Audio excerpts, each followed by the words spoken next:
નમસ્કાર દર્શક મિત્રો, આશા ન્યૂઝ ગુજરાતીમાં આપનું સ્વાગત છે।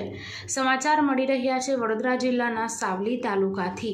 સાવલી નગરમાં રામનવમી નિમિત્તે 5મી ભવ્ય શોભાયાત્રા કાઢવામાં આવી હતી અને ભારે ભક્તિમય માહોલ સર્જાયો હતો અને ભારે ભવ્ય શોભાયાત્રા નીકળી હતી અને સમગ્ર તાલુકો રામમય બની ગયો હતો।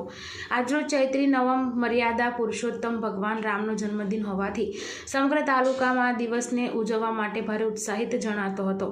આજરોજ સાવલી ભીમનાથ મહાદેવ ખાતેથી ધામધૂમથી ભગવાન રામની શોભાયાત્રા નીકળી હતી અને ડીજેના તાલે અને વિવિધ ગીતોની ધૂન પર રામ ભક્તો ઝૂમતા અને નાચતા જોવા મળ્યા હતા અને જય શ્રી રામના નારા સાથે સમગ્ર વાતાવરણ ભારે રામમય બની ગયું હતું અને નગરના વિવિધ રાજમાર્ગો પર આ ભવ્ય શોભાયાત્રાએ ભારે આકર્ષણ જવામાં આવ્યું હતું।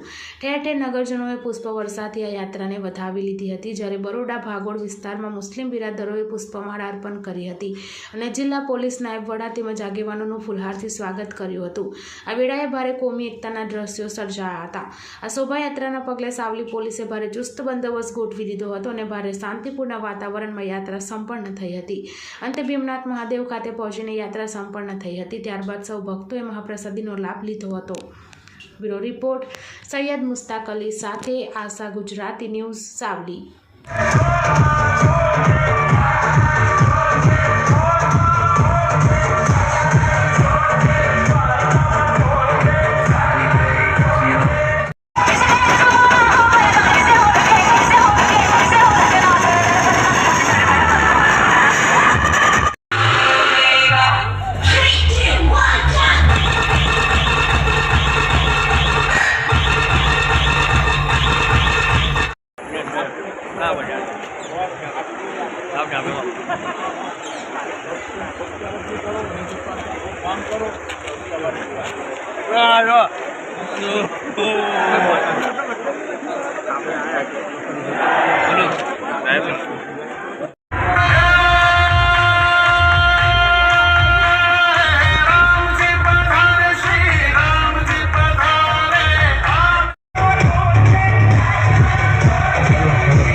આજરોજ પ્રભુ શ્રી રામના જન્મોત્સવ નિમિત્તે સાવલીમાં 5મી શોભાયાત્રાનું આયોજન કર્યું હતું, જેમાં રામ ભગવાનની પ્રતિમાનું ઠેર ઠેર સ્વાગત કર્યું છે અને ખૂબ મોટી સંખ્યામાં સાવલી તાલુકામાં હજારો સંખ્યામાં ભાવિ ભક્તો જોડાયા હતા।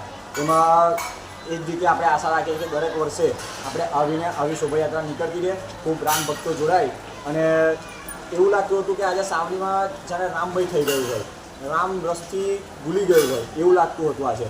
અને આગામી સમયમાં આપણે એ જ આશા રાખીએ કે સૌ સનાતનીઓની કે આ જ રીતે મોટી સંખ્યામાં આપણે શોભાયાત્રામાં જોડે અને આનાથી ભવ્ય આયોજન કરીએ। નામ સાગર શાહ।